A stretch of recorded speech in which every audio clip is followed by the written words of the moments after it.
Hello friends, welcome to latest leaves and lines. Sapota pastel sketch వాసన. సపోటాను cut చేసి seeds కనపడేలాగా తీసుకున్న.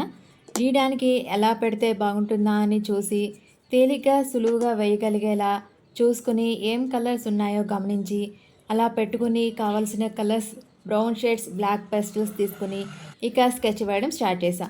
సపోటా అనేది విటమిన్లు ఏ, సి, యాంటీ ఆక్సిడెంట్లు మరియు ఫైబర్తో నిండిన తీపి ఉష్ణమండల పండు. ఇది జీర్ణక్రియను మెరుగుపరుస్తుంది, రోగనిరోధక శక్తిని పెంచుతుంది మరియు తక్షణ శక్తిని అందిస్తుంది. చర్మ ఆరోగ్యానికి ఇది చాలా మంచిది. కాల్షియం, మాగ్నీషియం, పొటాషియం మరియు మ్యాంగనీస్ పుష్కలంగా ఉన్నాయి. ఇందులో కాల్షియం వలన ఎముకలకు బలాన్ని ఇస్తుంది. ఇండియాలో కర్ణాటక, గుజరాత్, మహారాష్ట్ర, ఆంధ్రప్రదేశ్, తమిళనాడు రాష్ట్రాల్లో ఎక్కువగా పండిస్తారు. భారత ఉపఖండంతో పాటు మెక్సికో ప్రాంతాల్లో ఎక్కువగా సపోటాలను పండిస్తారు.